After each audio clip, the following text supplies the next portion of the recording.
What's going on, everyone? Jeremy here from the Quartering, and the headlines are flying out that it's the end of Disney Plus, as searches to cancel Disney Plus have increased 510% after a head scratching amount of changes to the floundering service, a service that, quite frankly, has not been putting out high quality products in any kind of high demand. I think it would be absurd for me to say and pretend that, hey, people don't like The Mandalorian, or people didn't at least like it until they got rid of Gina Carano, or people don't like this show or that show.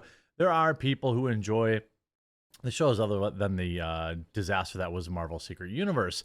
That said, it appears that people have had enough after a massive price increase hit, and people have just hit their breaking point. I've said this for a long, long time that these streaming companies are getting too greedy.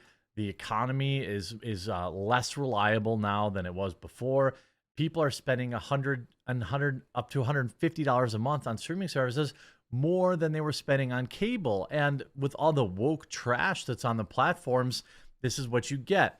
Canceled Disney Plus searches surge worldwide after streaming video services price hike announced. Searches for canceled Disney Plus increased 510% in just a few hours. It's the biggest spike we've seen worldwide in 7 months. In the latest price change by a major streaming platform, Disney Plus has announced its ad-free plan will increase from $10.99 to $13.99. The thing is, these price increases are cumulative, right?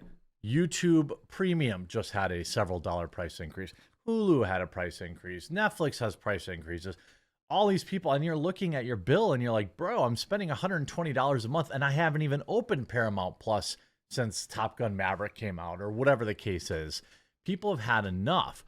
Disney ends Disney Plus streaming service. New change places Netflix in charge. The destruction of Disney Plus seems to be here after price hikes have been announced, while content reduction is also taking place.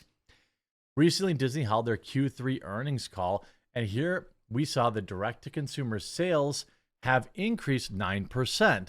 That being said, Disney Plus subscribers have dropped to 146.1 million. Disney's goal for Disney Plus subscribers was 154.8 million, so this falls short. Disney's core consumers increased by 1%. Regardless, we are starting to see subs drop off now that Disney has begun to reduce the amount of content they are able to bring to the audience, the people paying for these services on a month-to-month basis. And when you get programs like She-Hulk, and you get programs like all this woke trash that they try to hide on their platform, you get employees like Rachel Zegler, who is constantly talking trash about the Snow White or whatever their particular platform might be. You could see Disney CEO Bob Iger expressed the following. Direct-to-consumer revenues for the quarter increased 9%, and operating loss decreased 500 million from a loss of 1.1 billion. The decrease in operating expenses was due to a lower cost at Disney Plus, higher operating income at Hulu, and a lower loss at ESPN. Now, Iger continued to discuss how they have raised prices across Disney Plus, the board for Disney Plus, and now that ad-supported Disney Plus subscription service options have been purchased by 40% of the users. Ad-free bundles will also be coming to the United States for Disney Plus and Hulu, which will in turn cost more as their current ad-free options do, increasing Disney Plus revenue. Iger also announced that they'd be cracking down on password sharing, making it impossible to split the cost of Disney Plus with family or friends. Prior to the announcement, the price increases, Disney also removed a lot of its fan favorite content from the Disney Plus streaming app instead of adding to it. In less than a year, Disney Plus will be increasing the monthly cost of its ad-free plan from $3 to $13.99 in October. Hulu, which Disney owns a majority stake in, will also increase a monthly cost of $3 to $17.99, so $6 additional a month each. Disney Plus reported a total loss of 4 million subs in Q2 2023. This does not bode well for Disney, especially when considering this downward trend that started back in Q1 earnings report. The streaming platform's huge losses partially down to the streamers due to the Disney Plus Hotstar thing in India. Of course. As a result, we will be removing, previous Disney CFO Christine McCarthy outlined the company's plan. We're in the process of reviewing the content on our direct to consumer services that align with strategic changes to our approach, blah, blah, blah, blah, blah. Recently, Disney canceled projects like National Treasure and Lucasfilm's Willow after just one season each. As a result, we will be removing certain content from our streaming platforms and currently expect to take an impairment charge of $1.5 to $1.8 billion. The charge will not be recorded in our segment results. Therefore, Disney Plus is currently in the midst of a historic content purge, which has garnered the attention of fans from around the world. Disney removed more than 50 titles from both Disney Plus and Hulu, including dozens of full-length films and series in an attempt to cut costs. Now having made it to Q3, we can see that the content disposal campaign hasn't even helped Disney Plus's numbers. CNN commented on the demise of the streaming platform, saying that more than a 20% price increase means Disney Plus will now cost twice the original price when it debuted 4 years ago, and Hulu's ad-free tier is now more expensive than even the most popular Netflix plan. Now it seems that Disney Plus is joining Paramount, Warner Brothers, Discovery, NBCU, and even Netflix, who have all raised prices this year in a drive towards profitability. CNN continued, the announcement puts an end to the much of the initial allure which led to popularity in streaming. When Netflix first offered its pioneering service for only $8 a month, millions of people signed up eager to have access to the company's expensive catalog for just a fraction of the cost of a traditional cable bundle. That served as the genesis of the streaming era, with legacy entertainment companies such as Disney racing to launch their own direct-to-consumer products at unsustainably low costs. Now that is all over. Those massive libraries of content are growing more expensive, not to mention shrinking by the year. In fact, consumers who bundle just a few streamers together in 2023 will find the final cost effectively the same as basic cable.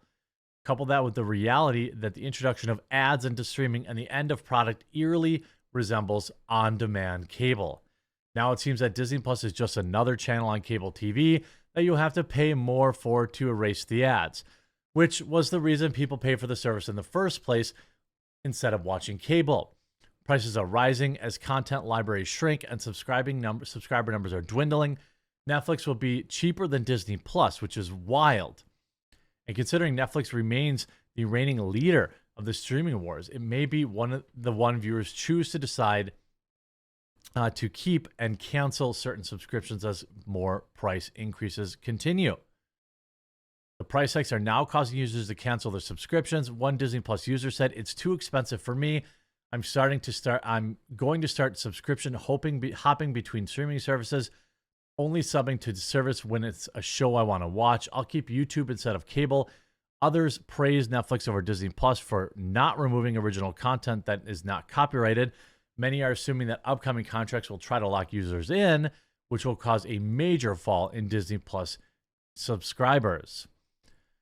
You see this article, cancel Disney Plus is trending after the streamer announced big changes to the cost and content sharing policies. This is what happens when you just don't have a good enough product. You don't have a good enough product in, available to justify the wild increase in cost. And that's ultimately what we're facing here.